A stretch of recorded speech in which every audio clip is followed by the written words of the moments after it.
Hey, it's James here from the Canadian Securities Exchange, and tonight I'm joined by Barrington Miller, my co-host for this new program called Aftermarket with JB and Bear. Come join us for a brief discussion about all the things that are happening in the world of business and culture right after this. Oh yeah.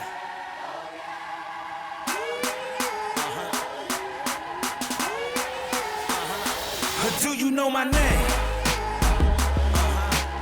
All right, Bear, how's it going, man? It's Thursday night. It's early August the 4th. I don't mind time stamping this show because this is an experiment. We're running another experiment at the CSE. We're hosting the first ever late night talk show, business talk show. How's that for us? Yeah, how's that for an intro? It's going pretty well.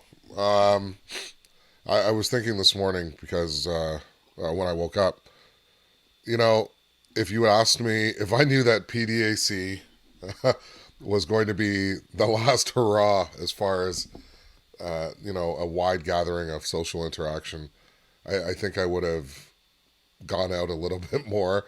It's now August, and we've settled into the new normal, family-wise, work-wise. Work's actually been, it's been longer, it's been more, it's been heavier, it's unlike anywhere else, it seems. We are very, very fortunate. We are very blessed to be deemed an essential service, but also that we have a growing fan base and a growing following, and companies continue to seek capital in the public markets. Yeah. So I guess you could say this segment is sponsored by the Canadian Securities Exchange, whom we both work for. Full disclosure. But that being said, and we're not doing this because we're bored. Trust me, we're not bored. What we wanted to do was take our podcast, #finance. You can see a link above to that playlist if you want to check those out. But what we've decided to do over August is how they do in the TV business. They kind of run pilots and stuff, or they try different things out. This is summer programming. So what Barrington and I decided to do was take our experience doing these #finance podcasts and take them into a bit of a different corner. So if you've listened to any of our shows, I'll link one above about him and I talking about food. And we've always kind of taken a bit of a conversational or different approach to what we typically do, which is host shows with clients or experts in the capital markets. We did a whole month on cannabis back in May. We thought that based on the feedback and the viewership that we had from our shows, that we could split off and do something a little different. And so what we're doing is something where I think, and you tell me if I'm off course here, Barrington, but we're trying to do something that speaks to some of our peer group without such a forced message, I guess, around, or agenda focused conversation. Well, that's just it. It's there is no agenda other than what you said in the beginning of a little bit of business, a little bit of culture, just a conversation as to what's going on. We are all separated. The further apart, the more we stand together, and that's holding true. When somebody calls and says, "Hey, how's it going?" It's like it's going the same thing as you. You know how it's going. We don't have to continue those social norms and greetings because we know how it's going. Is it ideal? No. Does it suck? Yeah. If you have kids, it's segmented. If your kids are 0 to 5 and 6 to 10 and 11 to 15 and 18 to whatever, you are all going through similar things. How do I keep my kids occupied? How do I keep them interested? And like I said in the beginning, we're very, very fortunate to have the routine of being able to work. But even that has become a disjointed routine. Get up at 6:30, work till 8:30, kids' activities till 10, back at 10:15, getting ready for a 10:30 Zoom call. And then last night I was doing, I think I was working till 8 or 9. Our colleague Phil Shum, shout out to Phil. That guy, I don't know what hours he's keeping because he's constantly talking with counterparts in Asia. So we'll get a message at 2:30, 3 in the morning saying, hey, I just got off this conference call, or what. Work is, it's just all fluid. So Work-life blend is what I like to call it. There is, it's in the Vitamix right Oh, now. definitely in the Vitamix. And I got to use my Vitamix more. So that's what we're doing. Yeah, you do have to use your Vitamix. Yeah, no, I know. When I lived in Vancouver, I used it a lot more, believe it or not. So, do you know what I've gotten into is French press. I've been looking for a good single serve coffee solution for my afternoons. So lay it on me, man. I'm now showing I'm showing my French press on video. So I went to IKEA. I'm not plugging them, but that's just where I got it. And I grind my own coffee, put it in. I don't know. I haven't found the right time length to let it sit. Some say 2 minutes, some say 6 to 10. But I like my coffee more lighter and watery. So I've been doing that and add a little bit of condensed milk. That's just the Jamaican in me coming out. The one in the can where you're going to put that little notch in it? Oh, okay. Yeah. Well, no, actually they have pull tab. Pull tops now. Pull tab. But here's the thing. If you can find, and this isn't an environmental commentary or whatever, but if you can find a plastic lid to go over it to keep it resealed instead of using saran wrap and an elastic band, those things are gold. Yeah, actually, you know where you can find those? You can go to your local pet food store and you can get them for cat food and dog food dishes. And that is hilarious because I don't have any pets whatsoever. Yeah, I unfortunately do. But yeah, it's, actually pets have been saving people's lives throughout COVID because it's been, for a lot of people, their only source of daily comfort. And so shout out to the pets. I don't want you all to go anywhere anytime soon. Just my cat. Can I jump in with the pets? Because it's making me nervous how attached people are getting to their pets and how attached pets are getting to people. And if this thing that we're in shifts or changes, there's going to be a lot of unhappy pets because they're getting all the love, all the affection, all the attention right now. Like this is, and it will change. Life is fluid. Life is like water. Yeah, Bruce Lee. Yeah, that makes me nervous. I'm less concerned about the pets. Those that have a home are lucky enough. So yeah, we haven't even talked about business yet. Let me just, if you're watching today, I know we've got some dedicated viewers, and part of the reason we're doing it this way is because I think what we want to do is give people a more frequent dose of these conversations. Like I said, we're going to eventually have guests. Barrington and I are going to keep the fire burning for the next little while, probably through August, and then we'll start bringing people in.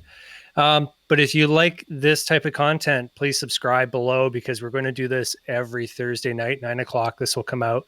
If enough of you subscribe, we are so close. CSE TV is almost at 1,000 subs. If we get to 1,000, we might even be able to start doing this live. And that means we can start chatting with you live. I'm also going to leave comments open. Hopefully I don't live to regret that decision. We're going to leave comments open below. So tell us what you want us to talk about. What's on your mind? We're happy to bring this all into our world. So Barrington, we haven't talked about business yet, but we did touch on it. We've been busy. Okay. So in our day jobs, of which this is sort of part of, we've been really busy. And I think one of the reasons we kept ourselves busy was obviously demand for what we do, but we've decided to bring people into our world virtually. And I just want to post a link above of Barrington and I's original COVID. Said that funny COVID catch up, I guess, back in March, was it? And you'll see the difference in the quality. Yeah.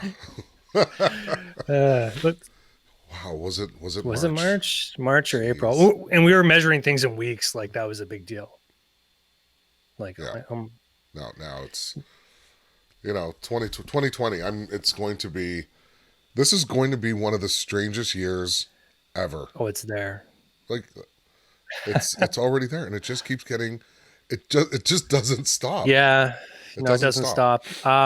So we're really in the program here. I should touch on one thing that you did do professionally, which was host a ton of content with a lot of cannabis companies in May. And you can go check out that playlist. I'll link it above and below. But what I will say is recently you were on the horn, taped a video with the Ontario Chamber Yep, of Commerce, and that's right. you addressed a really serious and stupid issue, which was the removal of curbside pickup. Explain to our viewers what happened there, why it was important, and where things are at right now, if you know. Okay, so what happened during during phase two? Cannabis shops, retailers, dispensaries, they were deemed, the whole industry was deemed an essential service, and patients, anybody could go and pick up curbside. Yeah. No touch, contactless, all of those things. Then it was announced that at the beginning of phase three, that would be eliminated, as well as online purchases. But it was only for the cannabis industry in Ontario. If you wanted to get curbside pickup at the Gap or at Burger King or anywhere else, and I'm saying those because I like those places. You may have tested their curbside.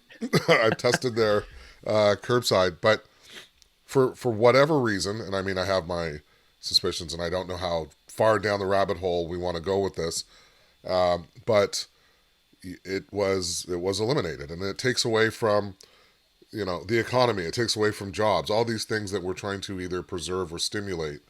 And the Ontario Chamber of Commerce and the Ontario Policy Cannabis Council was up in arms. They're defending what seems to be a position from the Ontario cannabis stores to be a bit of a monopolistic entity, because all the cannabis purchases that these stores and retailers are making are coming from one central source. So it looked like this entity was becoming for profit. And again, I'm just going out on a limb, and the opinions I express here do not necessarily reflect those of the Canadian Securities Exchange. They are strictly my own. It's not good, and it's putting a lot of strain on people who may not feel comfortable going into places. And what the council is asking for was just fair and equal playing field. If you're going to get rid of it, then get rid of it for everybody. If you're going to keep it for everybody. It looked like it was just being singled out. So if you want, write your local MPP. You can also write the Ontario Chamber of Commerce. You can also send me a message at barrington.miller@thecse.com. I'll be more than happy to direct you to the places that your comments and or questions need to go to. There's a lot of resources and some really great people on the council. So yeah, I don't understand. In fact, I called a bunch of people saying maybe I missed something. Maybe it was so glaring to me and I missed it, but I didn't. That's literally what's going on. They decided, nope, this one industry that's benefiting and actually showing job growth, we're going to hamper it again, which doesn't quite go with the Ontario's open for business slogan, which has been touted for a while now. Yep. So that's my little mini rant, and it is a serious issue because if it's done with this industry, it can be done with other industries.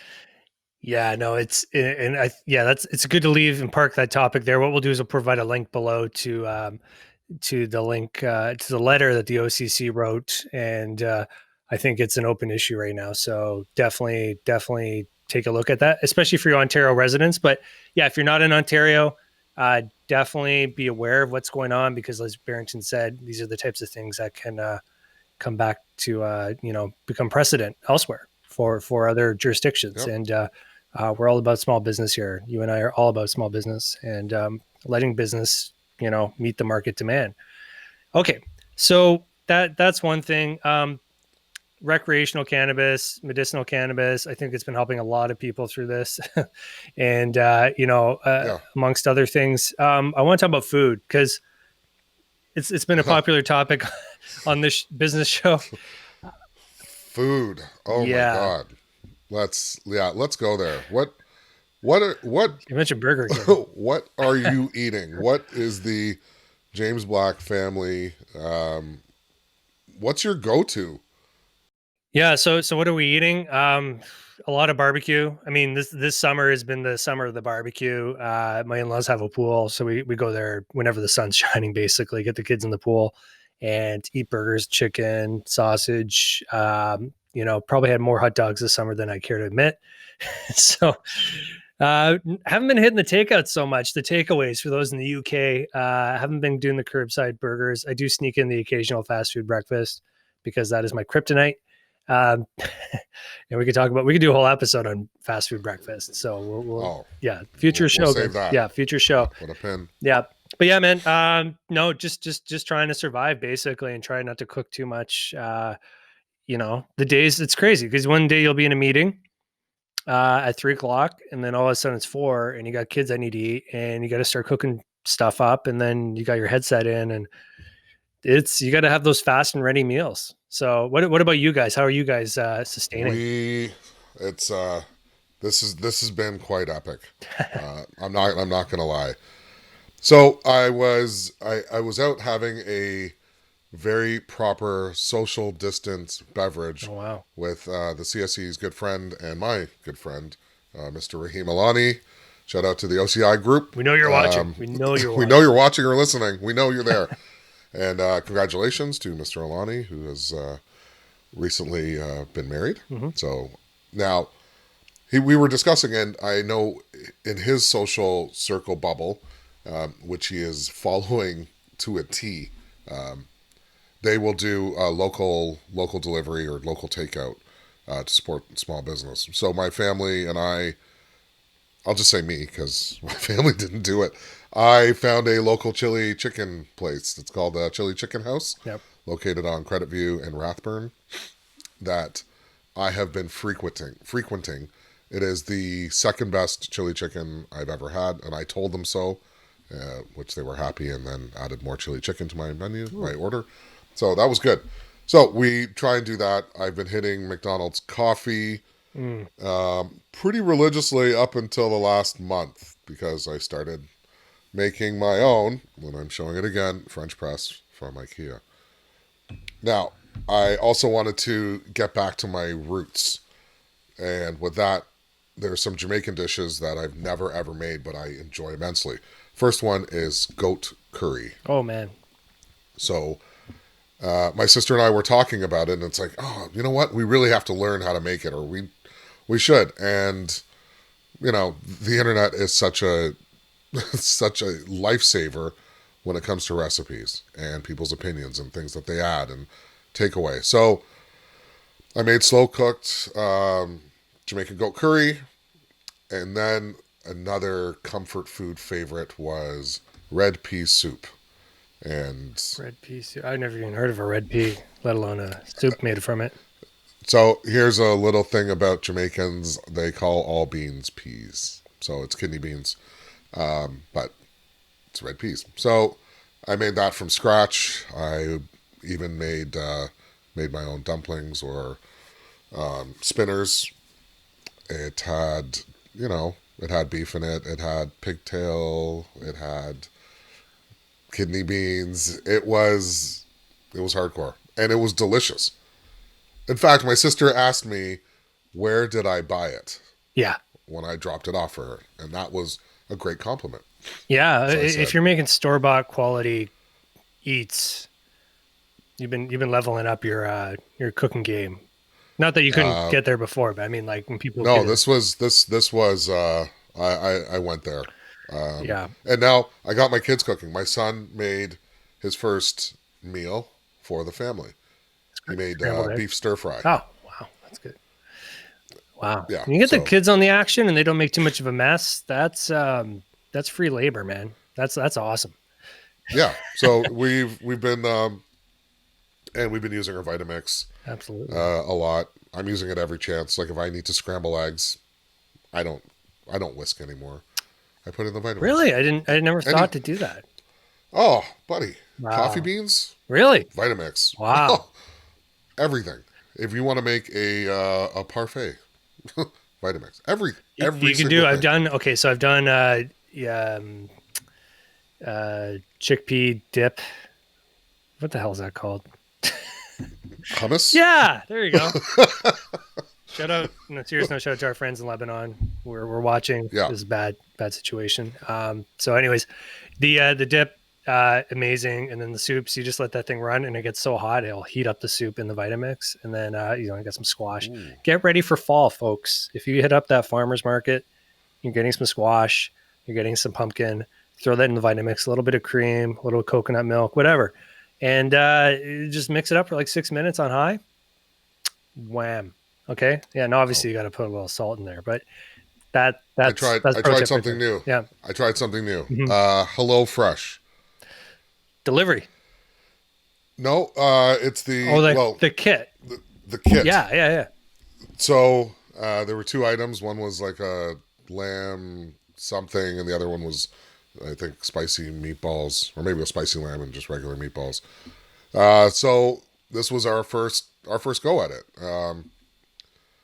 and we followed the instructions, and it was delicious. Yeah. It's good.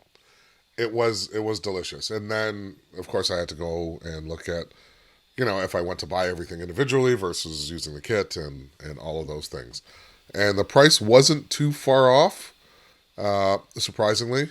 Portion size a problem for me with HelloFresh. Guys, if you can create HelloFresh, I'm hungry version.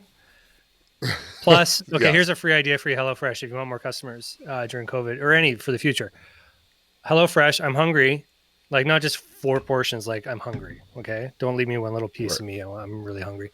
And then having the ability within the meal pack to create a really dumbed down version of the dish for my kids who don't want any sauces or sprinkles or nothing. Just give me like plain pasta and a piece of protein and like a couple cucumber slices. We're good. It's the sidecar. Hello Fresh sidecar. Yeah. So if you want like the sidecar with kids, and then I've always found that if you take their cards and then you try to reverse engineer, it sometimes works, sometimes doesn't.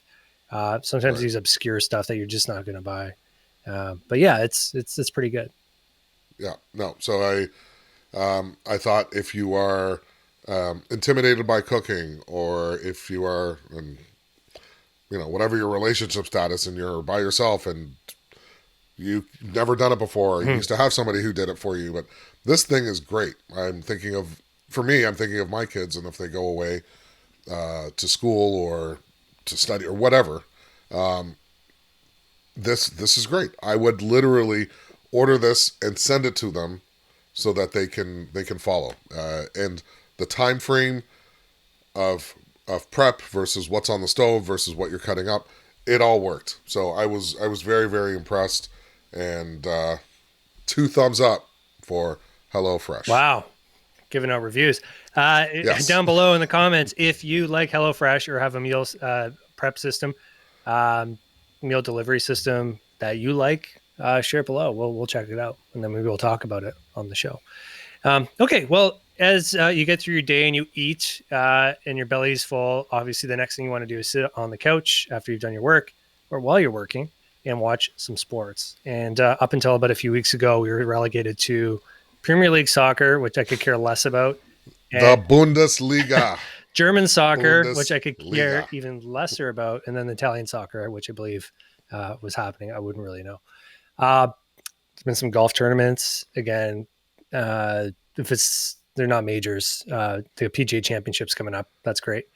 Yep. But what's come back are bubble sports. I don't even want to talk about baseball right now until that. Like, I'm not going to waste energy on something that's not going to be here in 2 weeks. But yeah, 2 weeks. Yeah, 2 days. yeah. It's literally on a lifeline. There's no. Okay, sorry, we're not talking about it. No. Well, we're Blue Jays Nope. fans. We're just pissed. We don't want to. Yeah, I don't want to get excited about anything. We got a hot prospect that. Yeah, let's not go there. Okay, No. so But we are Raptors fans, and we have the video and the images to prove that because Barrington and I went to the championship parade last year. The reigning champions, so far 3-0 They in are the the bubble. champions. Yep. Yeah, they're crushing people. It's They awesome. came prepared. It's as if they didn't stop playing. So all I want to say, because I know we have sports fans watching, we're sports fans, we're intimately involved in sport. Bubble sports. What's your hot take on NHL and NBA bubble sports right now? When it comes to the NBA, I was okay with it. When it came to hockey, I was opposed. I'm old school. I like my hockey. I don't even like playoffs going into June, and I didn't understand it. So, you know, But you weren't when working they, from home. I understand, but still, it's hockey in August. I was sitting there with my flag raised, going, "I'm opposed to bubble hockey and hub cities and all of that." And as soon as it started, I leaf gear on. Let's go. I love hockey. And that's all I've been watching. So I I hated the idea of watching playoff hockey in August. Until I saw playoff hockey in August. It has been fast paced. It has been, these are professionals. Now you're just watching the pure sport. There isn't the spectacle around it. It's Yeah. it's as yeah, that's all it is. It's just pure sport. There's athleticism on display. There's such an equal playing field because everyone again has been going through this. Uh, I I appreciate it. I love it, and I don't want to see hockey in August, but I'm not going to stop watching hockey in August. That's that's how I feel. And basketball, they again, I love it. It's becoming pure again. There isn't the sideshow of everything around it. I mean, there is the sideshow on the outside, Yeah. but they're outside the bubble. Everybody's in, everybody's contained, and I hope everyone's healthy and that this is a release for people. And yeah, what about you? Yeah, What? no, I've been super stoked for it. I loved what they did with the staging. Being a bit of a visual audio geek myself, and just seeing how they did it with what they had was really cool. They treated it like it was a TV production, and really still blended in some of the elements of it, feeling like a live sporting event with the piped in sound and watching Right, the the Raptors game. virtual fans. Yeah, that's I can live with or without that. It's novel, but and it's obviously like, look, we were using Microsoft Teams way back in March, April when you can only have like 4 people on the screen at once, and Right. since then Microsoft now can do 300 in a stadium. So those guys have obviously just been rapid developing that, and good for them. But there's some issues. There's empty seats. There's people with dogs. Some people are like lean back, others are way up. It's been inconsistent, but at least it adds the element of participation.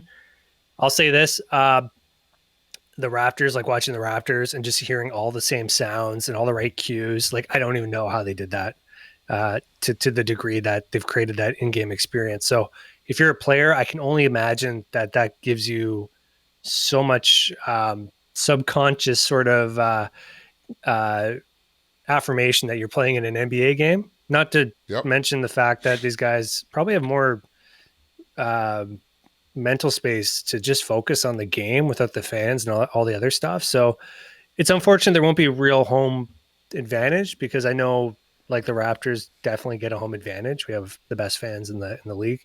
At least that's what I think. But the overall experience from as just watching and watching with my kids has just been like this is it. Like the level of competition is so high already for the teams that have been ready for it, and you can tell in sports not all organizations are built equally, right? Yep. Just like in business, you can see the organizations that were ready to come into the bubble and compete, and the ones that are in a complete disarray. And it'll be interesting to see who can adjust and who's just too far behind. So I'm jumping in because we are missing the perhaps the most important thing to happen in this bubble, mhm. and it is the social awareness. Yeah, no, and I think we'll cap the show on that note, which is, I'll let you do most of the talking here because I've just been observing it. But let's go back to when, as a company, we put a black box on our Instagram feed and Yep. go into what's happened since then. I think we all know how we got to that point. And I think the biggest challenge going forward, other than people protesting, was how do you maintain visibility around the issues and how do you continue to enact change in this sort of decentralized environment that we're in? It's You really, know, yeah. the big what I've seen change is the communication. Hmm. It is opening up the doors. It is shining light in the corners. It is lifting up blankets, going under the bed. It's opening up conversation and dialogue. It is not being afraid to talk. It is not being afraid to be uncomfortable. It's not being afraid to try. If you want to kneel, you kneel. If you choose not to kneel, you can say, I choose not to. I support the cause, but I'm doing it for my own reasons or the reasons of my family or whatever it is. And no one's pointing a finger. No. I can't, I didn't think I would see it like this. I don't think Colin Kaepernick thought he would see it like this. And the stuff that he went through to represent the things that were and are happening and to see it. Like the Raptors came in on the bus. That's how they rolled in. Yeah. The t-shirts, the opinions, the masks, and I don't want to forget about the WNBA because they've been getting a lot more profile and visibility as they deserve to. And they're getting support from the NBA, which is awesome. Yeah, I get goosebumps when I see it. When I see players, I played college hockey, and during the warm-ups, everybody would skate together around the ice. And if you've played hockey in Canada, like that's crazy. You're just asking for a brawl. You stay to your own side of the red line, and they're like, no, everybody skates together. It's part of the game. And we're like, okay, yeah, I can do this. And then when, fast forward now, you see players linking arms, players taking knees together, and you're like, this is so much bigger than sport. This is about humanity. I was reading about Tyler Sagan, and, guy on the other team came up and said, hey, I'm going to take a knee. Didn't know if he wanted to. He's like, yeah, absolutely, I'm in. And he went in and he told his team, hey, I'm going to take a knee. And another guy's like, I'm going to join you. And he's like, cool. And they did. Like, it was that easy. And, kudos to the NHL, kudos to the NBA, NFL, Major League Baseball, all those organizations that are coming around. And I don't know the reason they are. And I don't want to taint it, but they are. And that's the main thing. Right. So that has been amazing. And Matt Dumba's speech was amazing. And, this through the summer. So has been the sports have really helped continue carry the flame in a productive way, I think. And it's kind of proven what sports can do socially. Now, when we look at our world in business, what should we or can we be doing to continue this discussion? And ultimately, I think, provide more equal opportunity for those, to participate in business.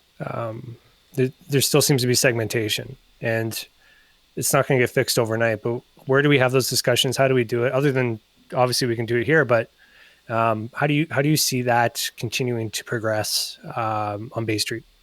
Again, it's dialogue and communication. It is having it become part of the culture.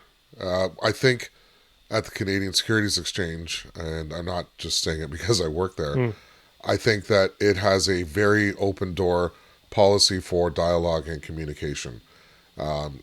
And we're very, very lucky for that. If you are white, black, Asian, male, female, short, tall, like whatever it is. I honestly feel you can go and call and talk to anybody in our company, and somebody will talk back.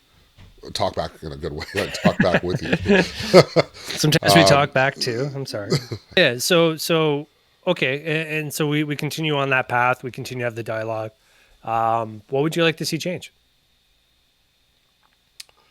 I would like to see. I mean, I'm going to be biased.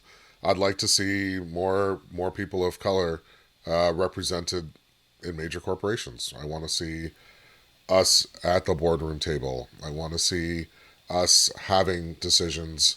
I want to see females alongside males, equal pay, not 87% of. Yeah.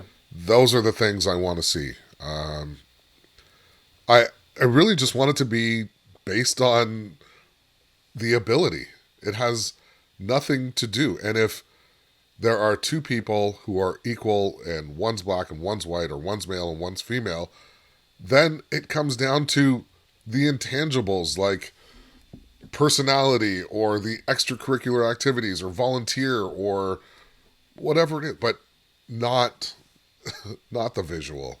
Yeah. That's that's really what I want to see. Just the equal opportunity. All right. Well, yeah, I certainly appreciate that, Barrington. Okay. Well, look, this has been our maiden voyage of Aftermarket, and hopefully you made it this far. If you did, again, give us, that little like button down below. Yeah. That's really important to us. If you hit that, it really helps. And if that's all you can do for us right now is hit that like button. If you know us personally, just send us a message and let us know what you thought of this. We're going to keep doing it every Thursday through August. We want to get to 1,000 subscribers. So you got to subscribe. That's going to unlock our ability to hopefully do this live at some point, and let us know who you want us to talk to. Because I think we'll do this. We can do this all night and day, but we really want to do it all night. But we want to bring some guests in. We want to introduce some of that diversity we just talked about would be cool, and just do it in a manner where it's a little more casual as opposed to our hashtag finance podcast, which is, it's obviously driven by the agenda of the issuer. But any final thoughts, Bear, before we sign off for the night? If you're listening and watching and you happen to be related to the CSE in some way, and you maybe want to be on the show, there's nothing to stop us. This thing is wide open. If you have an idea or there's something you want to talk about, drop us a line. We will literally listen to any idea. That's how things get started. So yeah. We're just trying to fill the void. We felt like there needed to be an anchor program throughout our digital content, which was a little more conversational, a little more casual, less agenda driven. So we could dig into some of the things that we know that we talk to our peers about here, virtually, but on Bay Street in Vancouver, and across the country and internationally.